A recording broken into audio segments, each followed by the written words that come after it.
Hello friends, I am Gaurav and you are watching English Story with Gaurav.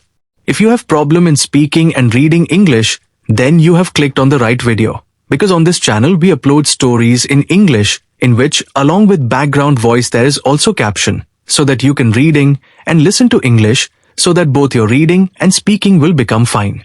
So let's start the video without any delay. The coral tree.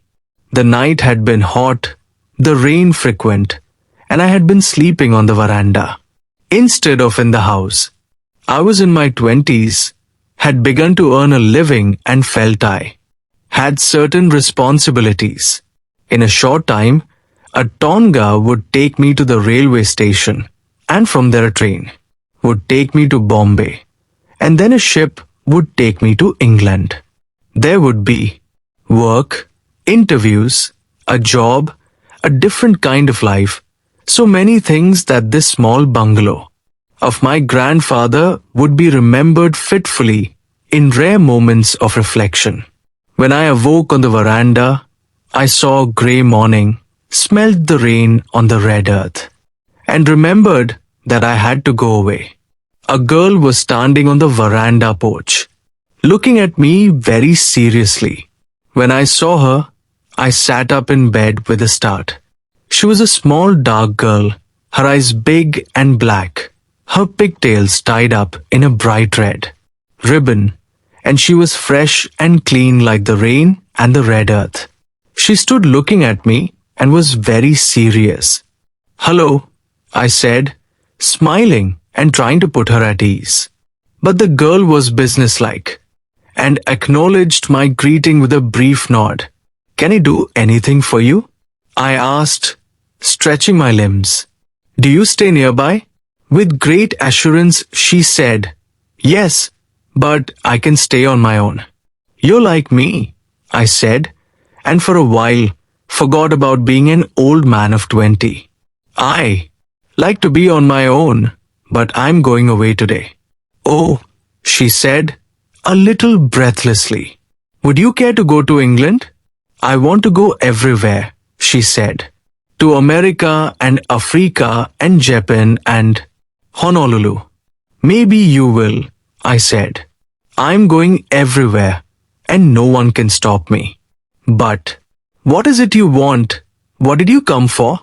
"I want some flowers, but I can't reach them." She waved her hand towards the garden. "That tree, see?" The coral tree stood in front of the house, surrounded by pools of water and broken, fallen blossoms. The branches of the tree were thick with scarlet, pea-shaped flowers. "All right, just let me get ready."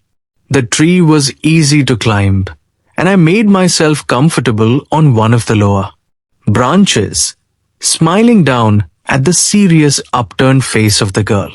"I'll throw them down to you," I said. I bent a branch, but the wood was young and green, and I had to twist it several times before it snapped.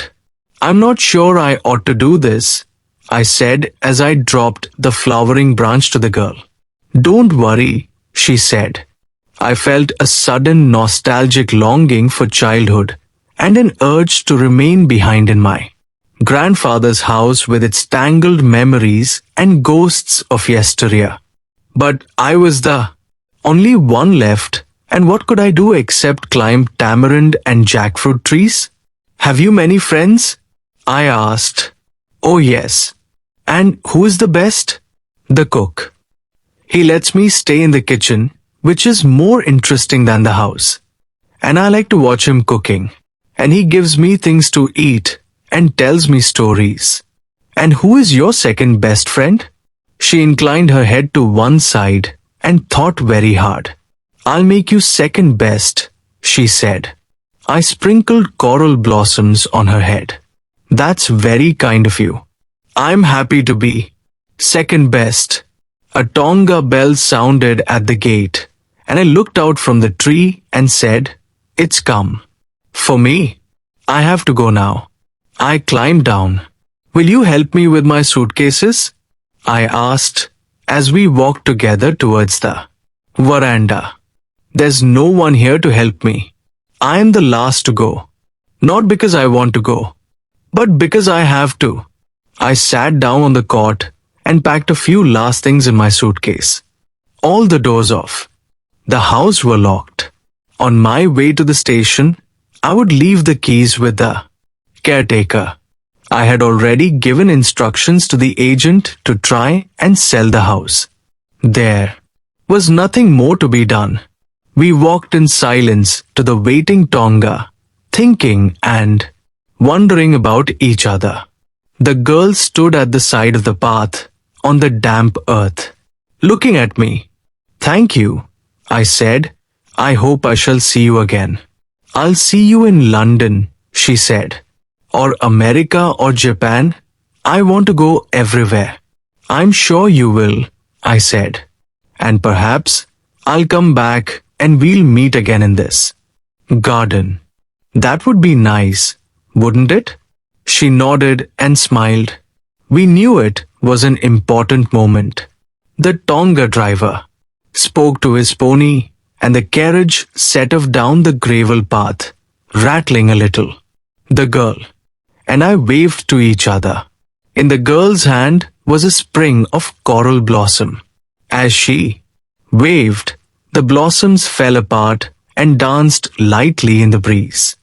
Goodbye, I called. Goodbye, called the girl. The ribbon had come loose from her pigtail and lay on the ground with the coral. Blossoms dot, and she was fresh and clean like the rain and the red earth. So friends, how did you like this video? Let us know your thoughts in the comment section below. If you enjoyed the video, don't forget to hit the like button and subscribe to our channel for more amazing content. Thank you for watching.